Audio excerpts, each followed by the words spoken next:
बात करने जा रहे हैं केमिकल काइनेटिक्स में। नाम से ही समझ में आ रहा है काइनेटिक्स। काइनेटिक्स माने वेलोसिटी या मोशन ऑफ द रिएक्शन। किसी भी रिएक्शन की वेलोसिटी या मोशन के बारे में डिस्कशन चलेगा इस टॉपिक में, ठीक है।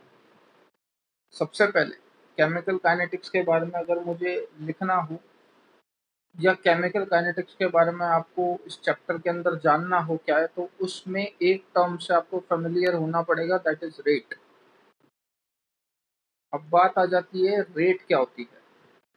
So rate is nothing but change in anything with respect to time। किसी भी चीज में चेंज होना टाइम के साथ रेट कहलाया जाता है। अब ये चेंज किसी में भी हो सकता है, लेकिन जैसे मैं अपने घर से गुजरात आता हूँ, ठीक है, बाय फ्लाइट, बाय प्लेन और बाय कार, सॉलिड स्टेट में एक स्पाइनल करके टॉपिक था। कौन सा स्पाइनल बेटा? स्पाइनल करके कोई टॉपिक नहीं है। खैर, मैं एक स्टेट से दूसरे स्टेट में जाता हूँ। मैं एक स्टेट से दूसरे स्टेट में जब जाता हूँ तो भैया ये क्या कर रहा हूँ, मैं डिस्टेंस ट्रेवल कर रहा हूँ, ठीक है। सो मैंने कितनी डिस्टेंस कितने टाइम में ट्रेवल करी, ये मेरी क्या कहलाई जाएगी, रेट, ठीक है। कितनी डिस्टेंस मैंने कितने टाइम में ट्रेवल करी, ये क्या कहलाई जाएगी, मेरी रेट। तो ये क्या हुआ, ये मैंने अपनी रेट को डिस्टेंस के टर्म्स में मेजर करा। अब यहाँ पे इस चैप्टर के अंदर आप जो चीज मेजर करोगे, जिसके अंदर चेंज मेजर करोगे with respect to time, this thing is usually concentration, pressure, volume, ज्यादातर। और इन तीनों में भी ज्यादातर जो काम में आएगा वो काम में आएगा कॉन्सेंट्रेशन, ठीक है। माने change in concentration with respect to time is rate, change in pressure with respect to time is rate, change in volume with respect to time is rate. किसी भी चीज में change with respect to time is rate, लेकिन अपन इस chapter के अंदर mainly concentration, pressure और वॉल्यूम के टर्म्स में ही बात करेंगे, ठीक है, कि इन तीनों के रिस्पेक्ट में जो चेंज है वो। बेटा मुझे भेज देना, ऐसे कौन से मॉड्यूल की बात कर रहा है तो मुझे नहीं पता, मेरे को भेज देना, मैं देख के बता दूंगा, ठीक है। चलो आगे बढ़ते हैं।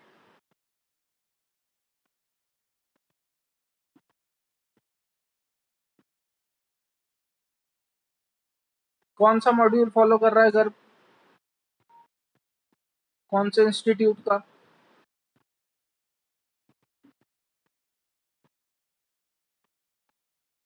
इसमें से कुछ नहीं लिखना आपको, ठीक। मेरे को भेज देना बेटा, मैं देख लूंगा। उसमें देने में बहुत फालतू चीजें दे रखी हैं, बट स्टिल भेज देना। अगर सिलेबस में कुछ होगा तो मैं देख लूंगा, बता दूंगा। और अगर तुम्हें मॉड्यूल चाहिए तो बंसल क्लासेस का लगा लो, शीट चाहिए तो मेरे से मांग लेना, मैं भेज देता हूँ आज ग्रुप पे, वो लगा लो, ज्यादा ठीक रहेगा। It is the study of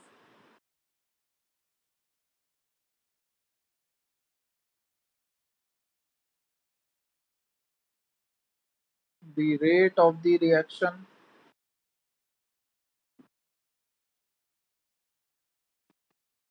and the effect of few parameters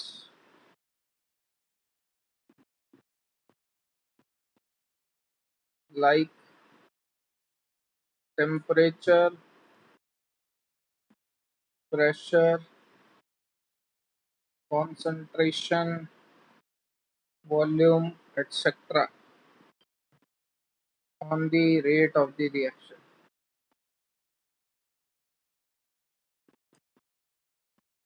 ठीक है। बात करते हैं क्लासिफिकेशन की। So based on rate, reactions are classified into three categories। Reaction को तीन कैटेगरी में क्लासिफाई करा गया है बेस्ड ऑन रेट। पहला होता है वेरी फास्ट रिएक्शन, पहले मैं समझा देता हूँ, फिर लिख लीजिएगा। दूसरा होता है मॉडरेट रिएक्शन, और तीसरा होता है वेरी स्लो रिएक्शन।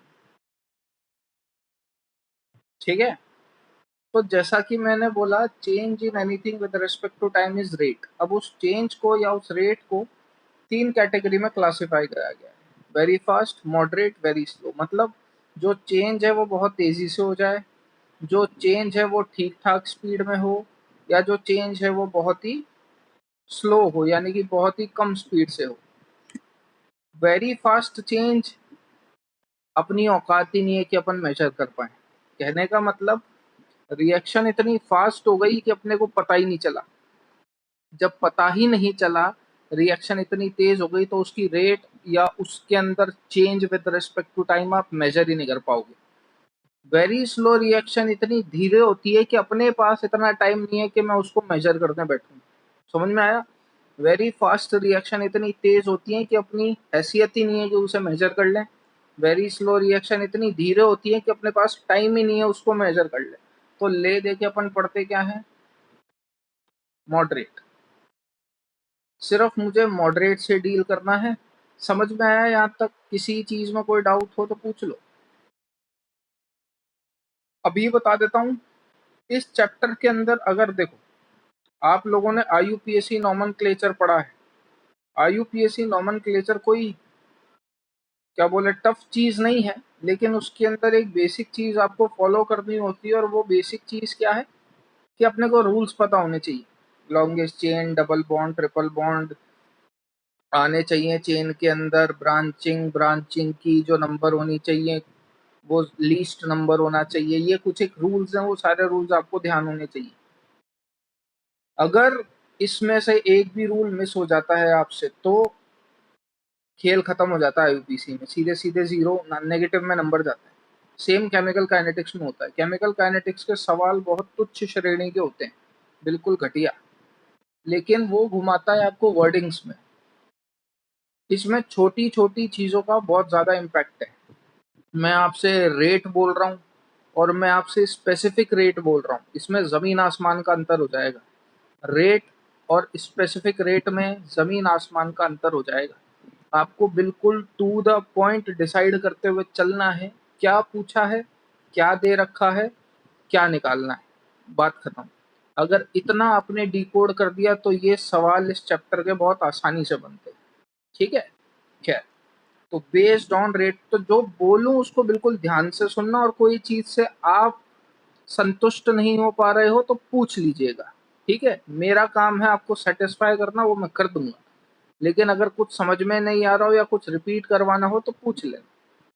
क्या? Based on rate of reaction, reaction are classified into three categories. First होती है very fast reaction. It takes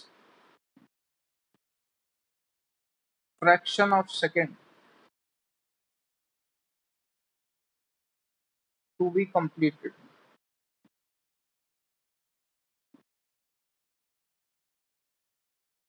Example: nuclear reaction, precipitation reaction, acid base neutralization, etc.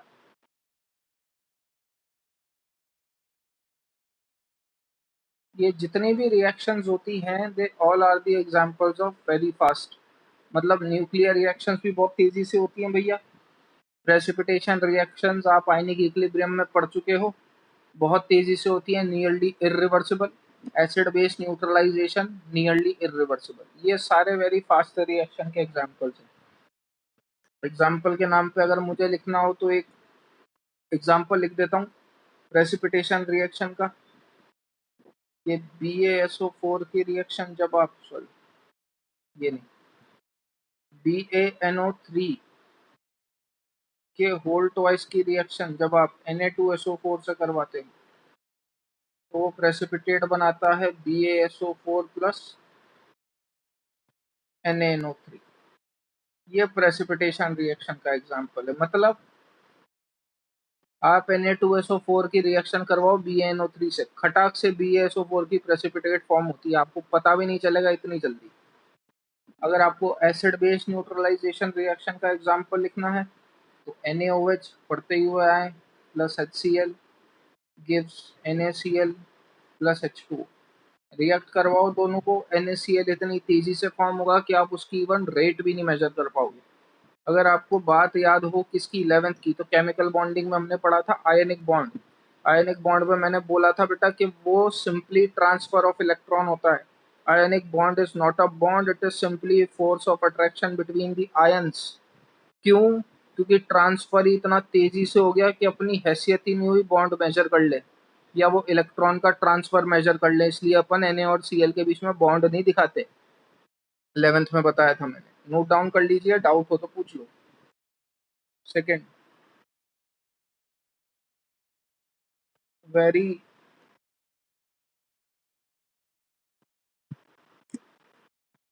Very slow reaction. अब इसके अंदर क्या है, ये होती ही इतनी स्लो है कि मेरे को चेंज ना के बराबर दिखता है। It takes days months to be completed. Change होता है लेकिन वो चेंज बहुत नेग्लिजिबल होता है। एग्जाम्पल, रस्टिंग ऑफ आयरन, समझ सकते हो खुद ही, है ना। लोहा पकड़ के बैठ जाओ, अब उसको ताड़ते रहो ताड़ते रहो ताड़ते रहो, एक टाइम आएगा जब उसमें जंग लग जाएगी, लेकिन उतना टाइम अपने पास है नहीं कि उसके अंदर चेंज मेजर करते रहें। And third and last is moderate.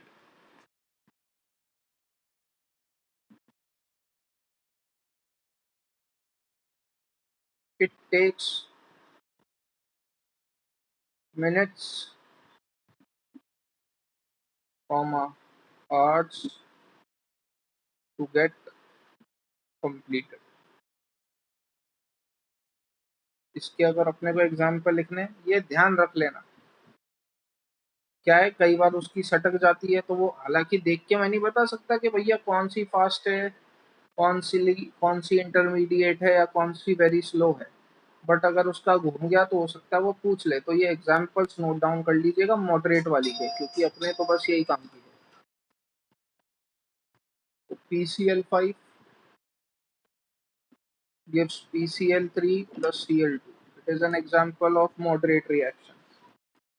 2Hi gives H2 plus I2. It is also an example of moderate reaction. 2N2O5 gives 4NO2 plus O2. Moderate का ही example है।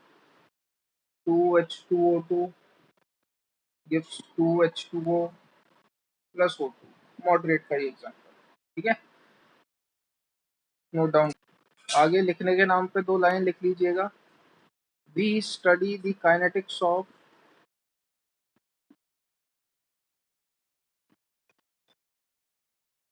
moderate reactions या moderate type reactions only, ठीक है। या फिर indirectly बोलें so we study the rate of moderate type reactions only, वो भी आप बोल सकते हो, ठीक है। तो ये एक लाइन जरूर ऐड कर लेना, उम्मीद करता हूँ सबने लिख लिया होगा। हटा रहा हूँ मैं इसको। नोट्स अपने प्रॉपर रखना भैया, नोट्स में कोताही मत बरतना बस। आगे बढ़ते हैं। रिएक्शंस, तो रिएक्शंस के बेसिस पे बात करेंगे। तो रिएक्शंस दो तरीके की होती हैं, ये आप पढ़ ही चुके हो। एक होती है इरिवर्सिबल और एक होती है रिवर्सिबल। इरिवर्सिबल जैसे A plus B giving C plus D. Reversible, reactant gives product. समझो, केमिकल काइनेटिक्स में हम दोनों रिएक्शन से डील करेंगे, लेकिन maximum time we'll talk about irreversible reactions. क्यों? क्योंकि रिवर्सिबल रिएक्शन बेटा बीच में ही रुक जाता है, इसलिए वहां केमिकल काइनेटिक्स का बहुत ज्यादा इंपॉर्टेंस या थ्योरी नहीं लग पाता।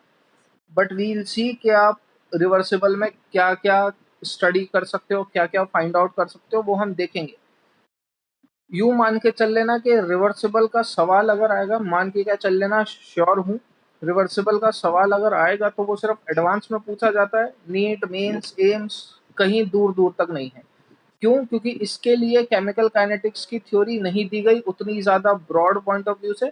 इरिवर्सिबल में ही आप ये सब डील करते हो, पहली बात। दूसरा, इरिवर्सिबल रिएक्शन में रिएक्टेंट लेते हैं और टाइम के साथ वो रिएक्टेंट खत्म हो जाता है। भाई मैंने क्या बोला, केमिकल काइनेटिक्स में आप डील करते हो चेंज से, तो आप उसी का, जिसका आप आसानी से चेंज मेजर कर पा रहे हो, आप उसी की रेट के बारे में कमेंट कर सकते हो। लेट अस से P गिव्स Q, ये एक इरिवर्सिबल रिएक्शन थी, रिएक्टेंट कन्वर्ट हो रहा है प्रोडक्ट में, लेकिन रिएक्शन इरिवर्सिबल है, इरिवर्सिबल एरो मैंने लगा रखा है, ठीक है। तो क्या मैं इस P को देख के, अगर रिएक्शन इरिवर्सिबल है, क्या मैं बता सकता हूँ कि मेरा रिएक्टेंट हाफ कप कंप्लीट हो गया, 1/4 कप कंप्लीट हुआ है, 3/4 कप कंप्लीट हुआ है? आसानी से। मेरा रिएक्टेंट किस रेट से घट रहा है ये मैं इरिवर्सिबल में देख के आसानी से बता सकता हूँ, क्योंकि एक टाइम आएगा जब ये प्रोडक्ट बिल्कुल जीरो हो जाएगा। सिमिलरली Q के केस में बात करूं तो at time t equal to 0 Q कितना था? 0। टाइम के साथ Q बढ़ेगा, तो मैं उसमें ये भी बता सकता हूँ कि Q 1/4 कब होगा, हाफ कब होगा, 3/4 कब होगा और 1 कब होगा, क्योंकि इरिवर्सिबल है। एक टाइम ऐसा आएगा जब P पूरा खत्म हो जाएगा और एक टाइम ऐसा आएगा जब Q पूरा बन जाएगा। तो ये क्या कर रहे हो आप, आपने P के घटने का चेंज आप आसानी से मेजर कर पा रहे हो, या Q के बनने का चेंज आप आसानी से मेजर कर पा रहे हो। P धीरे धीरे 1 से 0 में जाएगा, Q धीरे धीरे 0 to 1 में आएगा। तो ये क्या हो रहा है, ये आप इरिवर्सिबल के अंदर आसानी से चेंज मेजर कर पाते हो। रिवर्सिबल के अंदर मैं चेंज नहीं मेजर कर पाऊंगा उतनी आसानी से। क्यों? मुझे थोड़ी ना पता है कि रिवर्सिबल का इक्विवेलेंस पॉइंट आधी रिएक्शन खत्म होने के बाद आ रहा है कि आधी रिएक्शन खत्म होने के पहले। मैं तुमसे बोलूं, जैसे ये मैंने ऊपर रिएक्शन लिख रखी है R गिव्स P, मुझे बताओ इनका इक्विवेलेंस पॉइंट कब आएगा? क्या ये जरूरी है कि जब आधा R खत्म होगा और आधा P बनेगा, इनका इक्विवेलेंस पॉइंट तभी आएगा? क्या ये जरूरी है? क्या रिवर्सिबल रिएक्शन में क्या हम यही करते हुए आएंगे अभी तक कि भैया R गिव्स P एक रिवर्सिबल है? क्या तुम मुंह उठा के यूं जवाब दे देते थे कि इनका इक्विलिब्रियम पॉइंट कहाँ पे आएगा? कि सर जब रिएक्टेंट आधा खत्म हो जाएगा, प्रोडक्ट आधा खत्म हो जाएगा, तो उसका इक्विलिब्रियम पॉइंट आ जाएगा। अगर ऐसे जवाब दे देते तो बेटा केसी केपी निकालने की जरूरत ही नहीं थी। याद है ना, प्रोडक्ट की power stoichiometric coefficient upon reactant की power stoichiometric coefficient. Stoichiometric coefficient role play करता था किस रेट से चीज घट रही है, किस रेट से चीज बढ़ रही है। रिवर्सिबल के अंदर मैं कमेंट नहीं कर पाऊंगा, क्योंकि मुझे पता ही नहीं है इसका इक्विवेलेंस पॉइंट रिएक्शन आधी खत्म होने के पहले आ रहा है, बाद में आ रहा है, या आधी खत्म होने पे आ रहा है। लेकिन इरिवर्सिबल के लिए आप ये चीज कमेंट कर सकते हो। इतनी बात समझ में आई क्या? ये सब बात समझ में आई जो मैंने बोला, और should I repeat this again? Irreversible के अंदर आप किसी का घटना या बढ़ना मेजर कर सकते हो कुल मिला के। रिवर्सिबल के अंदर आप घटना या बढ़ना उतनी प्रिसाइज ढंग से मेजर नहीं कर सकते। क्यों? क्योंकि रिवर्सिबल का मतलब एक टाइम पे दोनों बराबर हो जाएंगे। अब वो किस टाइम पे बराबर होंगे, क्या बराबर होंगे, कैसे बराबर होंगे, उसके बाद क्या चेंज मेजर कर पाओगे? आपको एक सिंपल चीज समझा देता हूँ। क्या रिवर्सिबल में इक्विलिब्रियम आने के बाद रिएक्शन होती है कि नहीं होती? सवाल है मेरा छोटा सा। रिवर्सिबल रिएक्शन में इक्विलिब्रियम पॉइंट आने के बाद रिएक्शन होती है कि नहीं होती? एंड होती है ना? ये समझ में आता है? N2 + 3H2 gives 2NH3। भाई ये एक इक्विलिब्रियम पॉइंट है, ये एक रिवर्सिबल रिएक्शन है। रिवर्सिबल रिएक्शन में इक्विलिब्रियम आने के बाद, इनमें इक्विलिब्रियम आने के बाद आपको अंदर कोई चेंज नजर नहीं आता। चेंज नजर नहीं आता, दैट डज नॉट मीन्स कि रिएक्शन नहीं हो रही है। चेंज नजर क्यों नहीं आता? क्योंकि जितना नाइट्रोजन और हाइड्रोजन मिलके अमोनिया बना रहा होता है, अमोनिया वापस हाथों हाथ टूटता है नाइट्रोजन और हाइड्रोजन में वापस। समझ में आया? इक्विलिब्रियम पॉइंट पे नाइट्रोजन और हाइड्रोजन जितना कंबाइन करके अमोनिया बना रहे होते हैं, अमोनिया हाथों हाथ उसी टाइम पे उतना नाइट्रोजन और हाइड्रोजन में वापस टूट जाता है। तो प्रैक्टिकली मुझे चेंज नजर नहीं आता, लेकिन इसका मतलब रिएक्शन नहीं हो रही क्या? अरे रिएक्शन तो 100% हो रही है, लेकिन चेंज आपको नजर नहीं आ रहा। अब अगर रिएक्शन हो रही है तो अमोनिया टाइम के साथ बढ़ भी रहा होगा, घट भी रहा होगा, मानोगे कि नहीं? N2 और H2 बना रहा है ना अमोनिया को, तो उस टाइम अमोनिया बढ़ा, लेकिन जब अमोनिया टूट रहा है वापस N2 और H2 में, तो उस टाइम अमोनिया घटा। तो इक्विलिब्रियम पॉइंट पे अमोनिया बढ़ता भी है, घटता भी है, लेकिन ये घटने और बढ़ने का रेट होता है भैया बराबर। Same goes with N2 and H2। N2 और H2 घटते भी हैं, बढ़ते भी हैं, लेकिन वो घटने और बढ़ने का रेट होता है बराबर। उसी पॉइंट को तो इक्विलिब्रियम पॉइंट बोलते हो। क्या इस जगह पे तुम चेंज मेजर कर पाओगे क्या? खुद बताओ। कभी तो घट रहा है, कभी बढ़ रहा है। क्या NH3 हर बार बढ़ेगा? नहीं। क्या NH3 हर बार घटेगा? नहीं। अरे इक्विलिब्रियम पॉइंट पे दोनों बराबर आ जाते हैं, लेकिन रिएक्शन फिर भी चल रही होती है। तो ये चेंज मेजर करना बहुत ज्यादा कॉम्प्लिकेट होता है।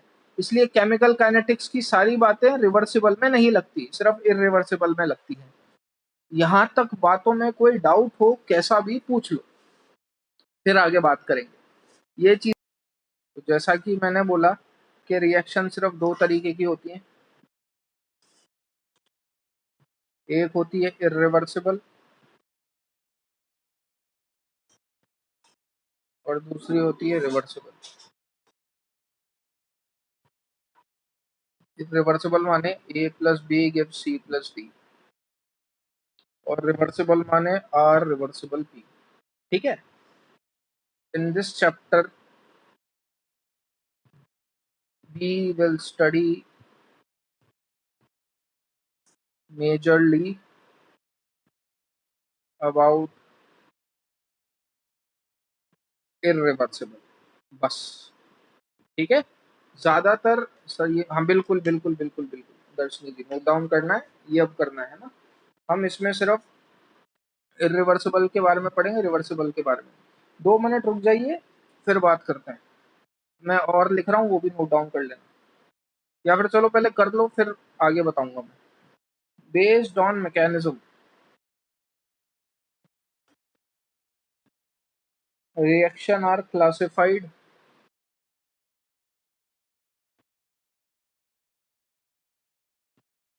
Again into two types. Mechanism के बेस पे रिएक्शन को दो तरीके से क्लासिफाई किया गया है। हर एक चीज जैसा कि मैंने बोला आपको टर्म समझ में आनी चाहिए, कौन सी क्या होती है, तो ध्यान से सुनना। पहली होती है एलिमेंट्री, एलिमेंट्री स्टेप रिएक्शन, और दूसरी होती है कॉम्प्लेक्स रिएक्शन। पहली होती है एलिमेंट्री स्टेप रिएक्शन, दूसरी होती है complex reaction.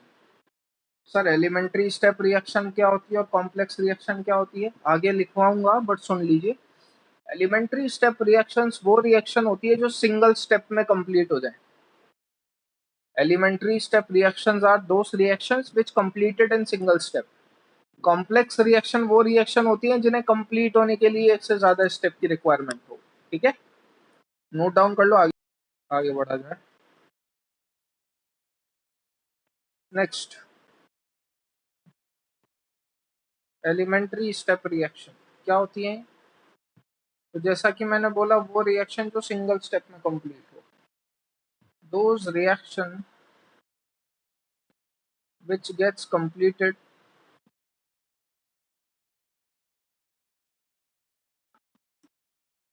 which gets completed only in one step is called elementary step reaction.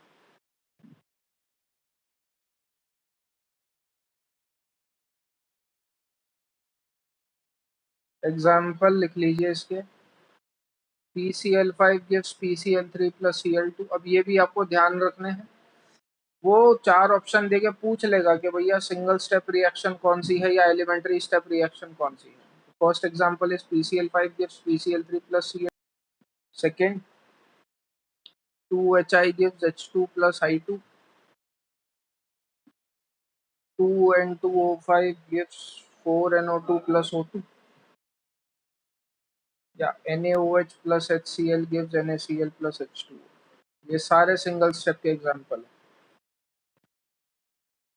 दूसरी बात आ जाती है भैया कॉम्प्लेक्स की। तो what are complex type reactions? The reactions which gets completed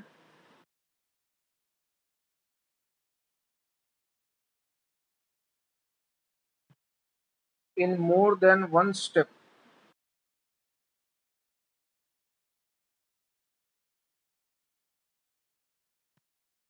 is called complex type reaction। अच्छा, ये दिखने में आपको ऐसा लगेगा कि ये भी सिंगल स्टेप रिएक्शन है, बट होती एक्चुअल में ये कॉम्प्लेक्स है। क्या कहना चाह रहा हूँ, एग्जांपल से समझिएगा।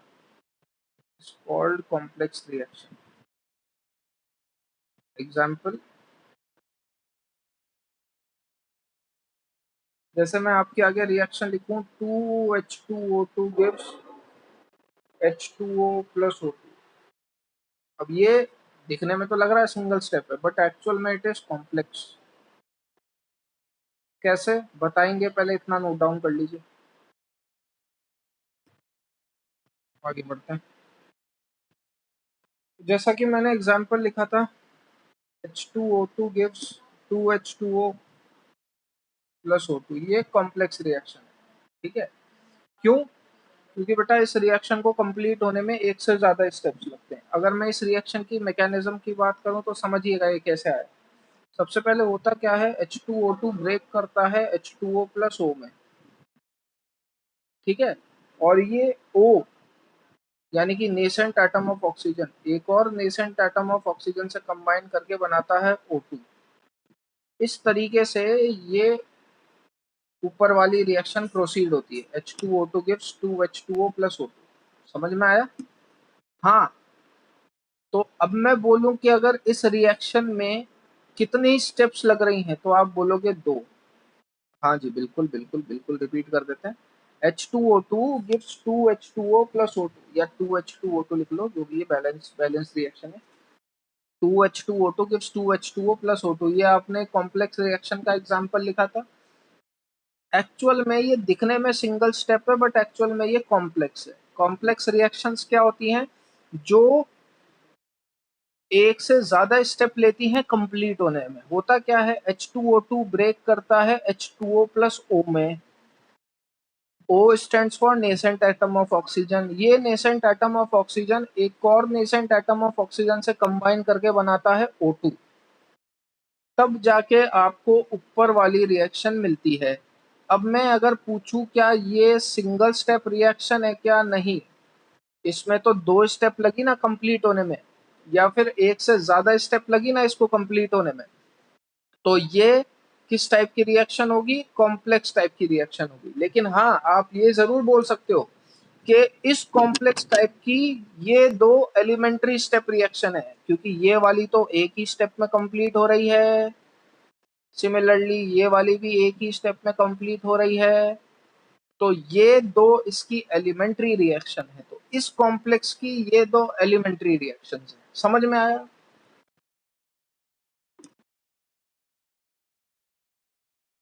समझ में आया? और should I repeat this again? जिसको गणित लग रही हो कि सर एक और नेसेंट एटम ऑफ ऑक्सीजन कहाँ से आया, तो भैया यहाँ 2 ले लो। समझ में आया ना? 2H2O2 अगर लोगे तो वो 2H2O और 2 नेसेंट एटम ऑफ ऑक्सीजन देंगे। यही 2 nascent of atom of oxygen आपस में कंबाइन करके O2 बनाते हैं।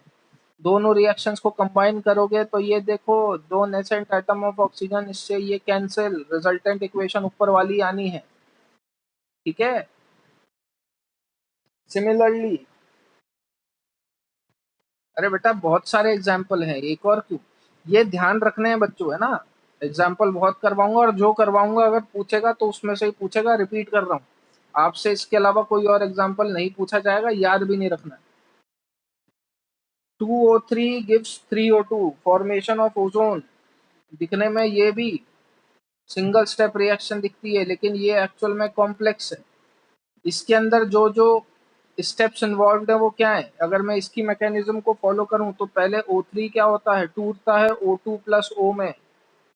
सिमिलरली ये ऑक्सीजन कंबाइन करता है एक और नेसेंट एटम ऑफ ऑक्सीजन से, सॉरी, ये nascent atom of oxygen combine करता है एक ओजोन से और बनाता है क्या, 2O2। अगेन ये भी एक कॉम्प्लेक्स टाइप की रिएक्शन है और ये दोनों उसकी एलिमेंट्री रिएक्शंस है। एक और एग्जांपल अगर आपको याद रखना है तो रख लो, 2NO2 प्लस F2 क्या बनाता है, 2NO2F। इसका अगर आपको मैकेनिज्म समझना है तो क्या लिखोगे, NO2 plus F2 gives NO2F plus F। दूसरी NO2 ये इस नेसेंट एटम ऑफ फ्लोरीन के साथ कंबाइन करके बनाता है NO2F। आप कंबाइन करोगे दोनों को तो फ्लोरीन से फ्लोरीन कैंसिल आउट हो जाएगा और ये इस कॉम्प्लेक्स रिएक्शन की एलिमेंट्री स्टेप्स है। अब पढ़ लेता हूँ कमेंट, एक दो लोगों ने करा है बीच में। सर आइडेंटिफाई कि वो कौन, ये सब स्वप्नजा ये सब लिखना है। और दूसरा, हमें कैसे पता चलेगा, क्या मैं रिएक्शन देख के बता सकता हूँ क्या कि सामने वाला एलिमेंट्री है कि कॉम्प्लेक्स? नहीं, आगे जाके पता लगता जाएगा, थोड़ा बहुत आइडिया होता जाएगा, लेकिन क्या मैं रिएक्शन देख के पता लगा सकता हूँ कि सामने वाली रिएक्शन एलिमेंट्री है कि कॉम्प्लेक्स? नहीं पता लगा सकते। बेटा इसमें समझने जैसा कुछ नहीं है मोहसिन, ये एग्जाम्पल याद रखने हैं। जब मैं आपको बोलूं H2O2 का डिकम्पोजिशन एलिमेंट्री है कि कॉम्प्लेक्स, आपको पता होना चाहिए कॉम्प्लेक्स, मैकेनिज्म ध्यान नहीं रखना। आपको बोलूं मैं फॉर्मेशन ऑफ ओजोन या ओजोन से O2 बनाना एलिमेंट्री है कि कॉम्प्लेक्स, आपको पता होना चाहिए complex. NO2 plus F2 give NO2F elementary है कि complex? It is a complex reaction. Reaction देख के क्या आप बता पाओगे कि वो एलिमेंट्री है कि कॉम्प्लेक्स? नहीं, आप नहीं बता सकते, उसको मेंशन करना पड़ेगा। मैं बस ये बोल रहा हूँ एलिमेंट्री स्टेप रिएक्शंस वो होती हैं जो सिंगल स्टेप में कंप्लीट हो, कॉम्प्लेक्स वो होती हैं जिनको कंप्लीट होने में एक से ज़्यादा स्टेप्स लगें। क्या आप देख के बता पाओगे कि भाई फलाना रिएक्शन एलिमेंट्री है कि कॉम्प्लेक्स? नहीं। तो सर सवाल आएगा तो कैसे करेंगे? अगर वो सवाल आएगा तो पहली बात तो वो ऐसा कभी नहीं पूछता कि इनमें से बताओ कौन सी एलिमेंट्री है कि कौन सी कॉम्प्लेक्स। अगर वो पूछता है, आपके नोट्स में जो एग्जाम्पल लिखे हुए हैं आपको बस वही ध्यान रखने, उसके अलावा कुछ नहीं। कॉम्प्लेक्स के ये 3 एग्जाम्पल, एलिमेंट्री के 4 एग्जाम्पल, बात खत्म। क्लियर है? नोट डाउन कर लिया था सबने और वापस से लिखना है मुझे? किसी का बच रहा था कोई example? Do I have to write that examples again? Noted? Okay, आगे बढ़ते हैं। चलो,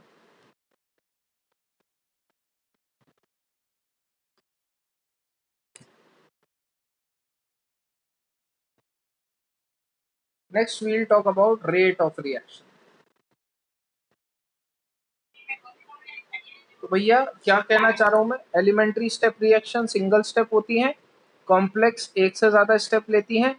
रिएक्शन देख के आप नहीं बता सकते एलिमेंट्री है कि कॉम्प्लेक्स, एग्जाम्पल के नाम पे बस वो लिख के जाने जो नोट्स में लिखे हुए हैं, ठीक है, खत्म। और कुछ अपन इसमें दिमाग लगा के नहीं बता सकते कि भैया सामने वाली एलिमेंट्री थी कि कॉम्प्लेक्स, उसको मेंशन करना पड़ेगा। क्लियर है? चलो, तो rate of reaction, rate of reaction के बारे में मैं आपसे पहले डिस्कशन कर लेता हूँ, फिर बात करेंगे। सपोज अपने पास एक रिएक्शन है, जैसा कि मैंने बोला कि अपन इसमें इरिवर्सिबल रिएक्शन में ज्यादातर डील करेंगे। तो A plus B giving C plus D, suppose ये एक इरिवर्सिबल टाइप की रिएक्शन। लिमिटिंग रिएजेंट नाम का टर्म याद है क्या, 11वीं में पढ़ा हो, 11th के पाप है ये, ठीक है। रेट ऑफ रिएक्शन आप किसी भी रिएक्टेंट या किसी भी प्रोडक्ट के टर्म्स में मेजर कर सकते हो। क्या बोला मैं? रेट ऑफ रिएक्शन आप किसी भी रिएक्टेंट या किसी भी प्रोडक्ट के टर्म्स में मेजर कर सकते हो। आप इसको इस तरीके से समझ लीजिए। लेट अस से मैंने एक एग्जांपल ले लिया, H2 plus half O2 gives H2। Hypothetical, आपको लिखना नहीं है, आपको सिर्फ समझना है। H2 plus half O2 gives H2O। मैंने मान लिया लेट अस से मेरा लिमिटिंग रिएजेंट ये है। इरिवर्सिबल रिएक्शन में अगर आपको रेट ऑफ रिएक्शन मेजर करनी है तो आप वो रेट ऑफ रिएक्शन कोई सा भी प्रोडक्ट या कोई सा भी रिएक्टेंट लेके मेजर कर सकते हो। माने मैं अपनी रेट ऑफ रिएक्शन H2O के रेस्पेक्ट में भी मेजर कर सकता हूँ, मैं अपनी रेट ऑफ रिएक्शन O2 के रेस्पेक्ट में भी मेजर कर सकता हूँ, या मैं अपनी रेट ऑफ रिएक्शन H2 के रेस्पेक्ट में भी मेजर कर सकता हूँ। कैसे? समझिएगा। जैसे मैं आपके आगे एग्जांपल लिख दूं, H2 plus half O2 gives H2। ठीक है, लेट अस से मेरा लिमिटिंग रिएजेंट ये है और ये मेरा एक्सेस रिएजेंट है। मतलब H2O मेरे पास भरपूर है लेकिन O2 मेरे पास लिमिटेड है। ठीक, H2O कब तक बनेगा? तो H2O तब तक बनेगा जब तक H2 और O2 आपस में रिएक्ट कर रहे हैं। जब तक H2 और O2 आपस में रिएक्ट कर रहे हैं तब तक ही H2O बनेगा। लेकिन अपन जानते हैं लिमिटिंग रिएजेंट मेरा क्या है? ऑक्सीजन। जैसे ही ऑक्सीजन खत्म हो गया, क्या H2O उसके बाद भी बनना पॉसिबल है क्या? हाँ ना में जवाब देते जाना जल्दी जल्दी। Since oxygen will be my limiting reagent, तो अगर ऑक्सीजन मेरा खत्म हो गया तुम उसके बाद भी H2O बना लोगे क्या? नहीं। तो मेरे कहने का मतलब ये है, अब आपको क्या करनी है? रेट मेजर करनी है। तो रेट क्या होता है? Change in anything with respect to time. मैं तुमसे पूछूं, क्या ऑक्सीजन खत्म होने के बाद H2O में कोई चेंज आएगा क्या? नहीं, जितना बनना था वो बन चुका है। क्या हाइड्रोजन के मोल्स में कोई चेंज आएगा क्या? नहीं। अरे जब रिएक्ट करने के लिए कोई नहीं है तो हाइड्रोजन रिएक्ट किससे करेगा? ऑक्सीजन के मोल्स तो जीरो हो चुके हैं। एम आई राइट? यहां तक कोई तकलीफ? Since oxygen is the limiting reagent तो ऑक्सीजन के मोल्स फाइनली जीरो हो जाएंगे, क्योंकि आगे ऑक्सीजन रिएक्ट करने के लिए ही नहीं है। तो जितना वाटर बन पाया वो बन गया, उसके बाद वाटर फॉर्म नहीं हो पाएगा। तो मतलब ये भी फिक्स हो गया, जितना हाइड्रोजन ऑक्सीजन से रिएक्ट कर सकता था उसने कर लिया, वाटर जितना बना सकता था बना दिया, उसके बाद हाइड्रोजन भी रिएक्ट नहीं करेगा। तो हाइड्रोजन की रेट, ऑक्सीजन की रेट या H2O की रेट का मैं पता लगा सकता हूं। बिल्कुल। बात समझ में आई क्या? इनिशियल और फाइनल मोल्स पता लगा सकते हो। क्लियर है कि नहीं बात? अरे क्लियर है कि नहीं बात? कितना हाइड्रोजन कितने ऑक्सीजन से रिएक्ट करा ये पता लगा सकते हो कि नहीं? है ना? अब सपोज आपको O2 के रेस्पेक्ट में रेट मेजर नहीं करनी, आपको H2O के रेस्पेक्ट में रेट मेजर करनी है, कर लो भाई। तो H2O के रेस्पेक्ट में अगर आपको रेट डिफाइन करनी है तो H2O के रेस्पेक्ट में आप रेट डिफाइन कैसे करोगे? जब तक H2O बन रहा है, जब तक H2O बन रहा है तब तक तो मेरी रेट के अंदर चेंज आएगा। जैसे ही मेरे H2O का बनना बंद, जैसे ही मेरे H2O का बनना बंद, मतलब H2 और O2 आपस में रिएक्ट नहीं कर रहे, तो क्या मैं वाटर कितना बना उसके हिसाब से क्या मैं पता लगा सकता हूँ कि हाइड्रोजन और ऑक्सीजन कितने रिएक्ट करे होंगे? बिल्कुल। तो आप प्रोडक्ट कितना बना उस हिसाब से भी आप पता लगा सकते हो चेंज। ऑक्सीजन कितना था उसके हिसाब से भी आप पता लगा सकते हो चेंज।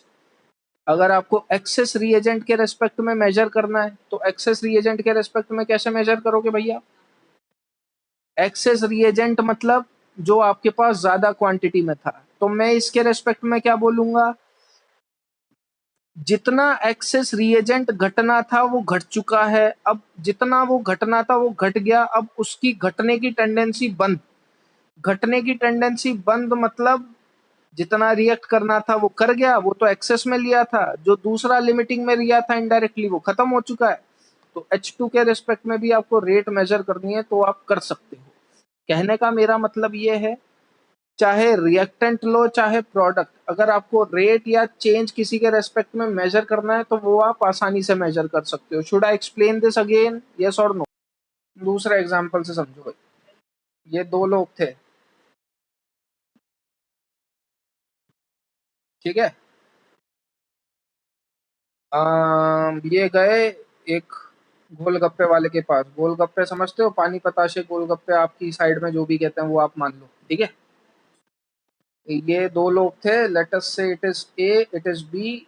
ये दोनों लोग गए पानी पताशे वाले के पास एंड पानी पताशे वाला इज सी, ठीक। इसके पास थे 100 रुपए, इसके पास थे 50 रुपए। लेकिन इन दोनों को नहीं पता कि सामने वाला कौन कितने रुपए लेके आया है, ठीक है। ये भाई साहब 1 रुपए का एक गोलगप्पा देता था। ये मैंने गोलगप्पा बना दिया, इसको गोलगप्पा मान के चल लो। इतनी कहानी में कोई प्रॉब्लम है क्या? ये एक कोई, ये दो दोस्त थे, एक का नाम था ए, एक का नाम था बी। ए 100 रुपए लेके आया, बी 50 रुपए लेके आया।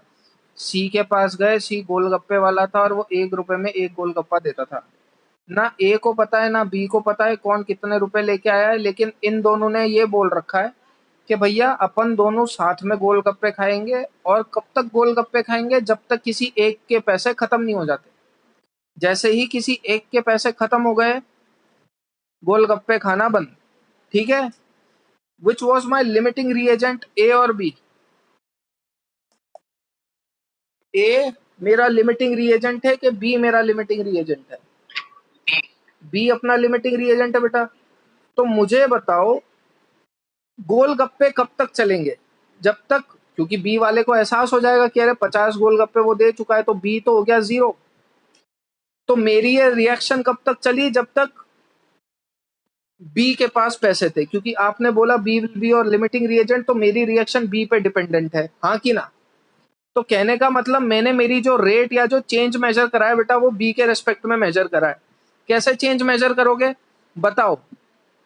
फाइनली यानी कि जब गोलगप्पे खाना बंद हो गए, ए के पास कितने पैसे बचेंगे? ए के पास कितने पैसे बचेंगे? 50 रुपए।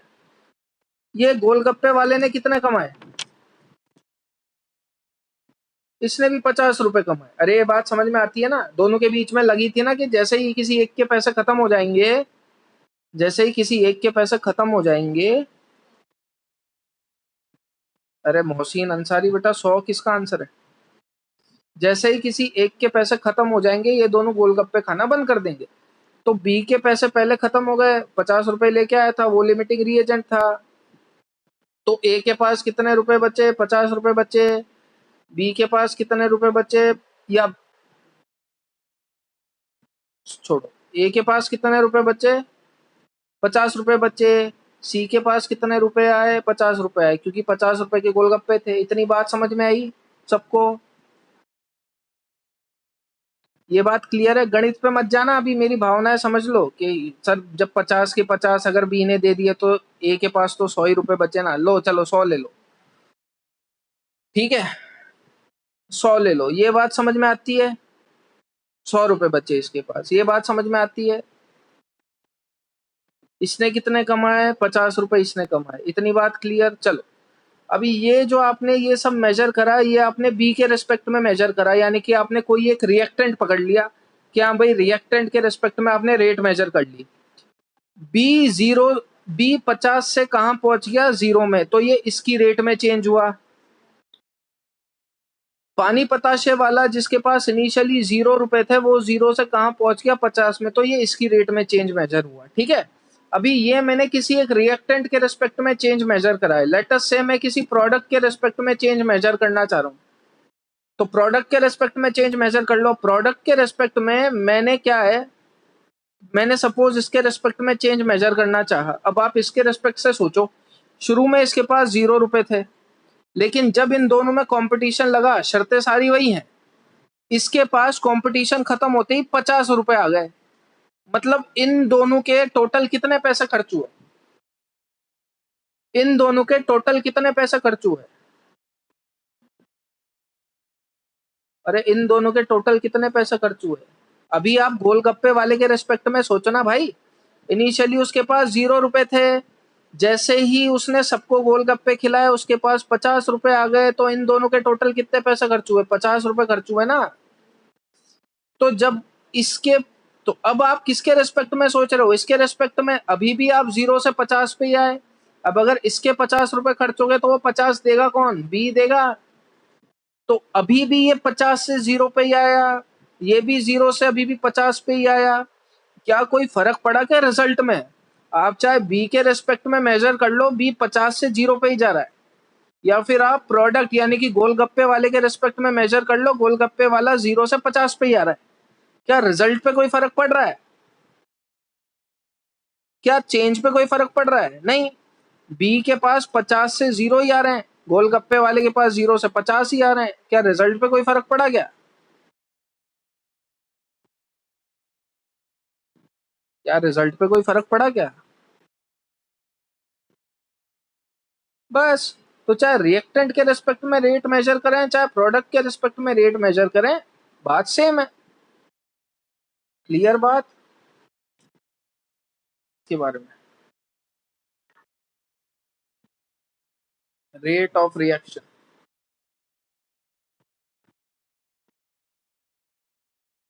चलो, तो rate of reaction is always studied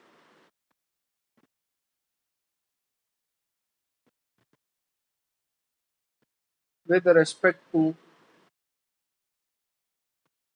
any reactant or product. Rate of reaction is always studied with respect to any reactant or product. ठीक है? आप रेट ऑफ रिएक्शन को चाहे तो कोई भी रिएक्टेंट ले लो, चाहे कोई भी प्रोडक्ट ले लो, आपकी मर्जी। आप रिएक्टेंट के रिस्पेक्ट में भी रेट ऑफ रिएक्शन मेजर कर सकते हो, प्रोडक्ट के रिस्पेक्ट में भी रेट ऑफ रिएक्शन मेजर कर सकते हो। कैसे करोगे वो बात की बात। लेट अस से मेरे पास a plus B give C plus D था। ठीक।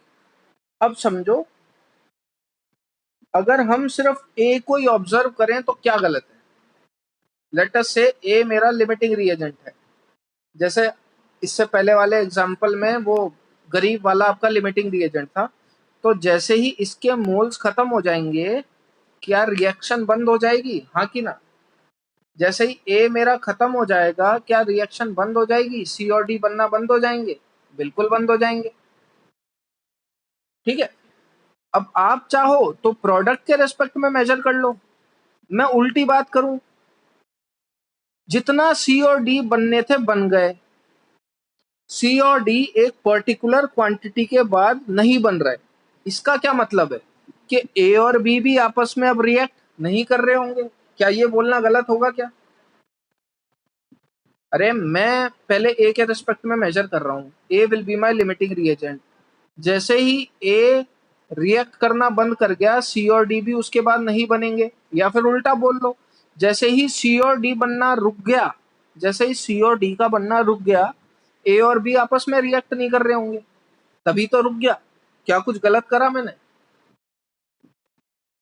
इसी तरीके से चीजें बनती हैं। तो यही रेट ऑफ रिएक्शन कहलाई जाती है, कि आप किसी एक की रेट में चेंज निकाल के बाकियों की रेट फाइंड आउट कर सकते हो। यही रेट ऑफ रिएक्शन होती है। कैसे करेंगे वो आगे बात करेंगे। ठीक है। बात आ जाती है व्हाट इज रेट। तो रेट जैसा कि मैंने बोला, कुछ भी हो सकता है, किसी में भी चेंज। चेंज इन मोल पर यूनिट टाइम, ये भी रेट हो सकती है। चेंज इन कॉन्सेंट्रेशन पर unit time, change in pressure पर यूनिट टाइम, कुछ भी रेट हो सकता है। ठीक है। बट ध्यान रखिएगा, we can not measure rate with respect to mass और ग्राम पर सेकेंड। ठीक है, इतना नोट डाउन कर लो फिर। आगे बढ़ते हैं। मुझे बताओ, अगर तुम्हारे पास एक रिएक्शन है आर गिव्स पी, रिएक्टेंट की रेट टाइम के साथ घटेगी बढ़ेगी? बताइए, रिएक्टेंट टाइम के साथ घटेगा कि बढ़ेगा? इतना तो कमेंट कर ही सकते हो। अरे भैया वाह, ऑब्वियस सी बात है, इट विल डिक्रीज ना। अगर कोई आर गिव्स पी, आपके पास एक रिएक्शन है, तो initially time T equal to 0 पे जो भी था वो रिएक्टेंट था, लेट अस से 4, प्रोडक्ट कितना होगा? 0। धीरे धीरे रिएक्टेंट घटता जाएगा और 0 पे आएगा, प्रोडक्ट धीरे धीरे बढ़ता जाएगा और 4 पे आएगा। कंफर्म बात ये है कि रिएक्टेंट की रेट टाइम के साथ घटती है और प्रोडक्ट की रेट टाइम के साथ बढ़ती है। तो कहने का मेरा मतलब ये है कि रेट जो है वो विद रिस्पेक्ट टू रिएक्टेंट आप क्या डिफाइन करोगे? That rate of decrease of R per unit time. जैसा कि मैंने बोला, रेट तो बस चेंज होता है, अब वो चेंज कम भी हो सकता है, ज्यादा भी हो सकता है। तो rate of decrease of R per unit time, sorry. And similarly, जैसा कि अपन जानते हैं, प्रोडक्ट के रिस्पेक्ट में अगर आपको रेट डिफाइन करनी है, तो प्रोडक्ट के रिस्पेक्ट में 0 से 4 जा रहे हो, तो प्रोडक्ट के रिस्पेक्ट में रेट क्या बोलोगे? Rate of increase of P पर यूनिट टाइम। ठीक है, इतना नोट डाउन कर लीजिए। आज का सेशन यहीं तक रखते हैं, from here will continue in the next class. यहाँ तक पढ़ के जरूर आइएगा। बाय।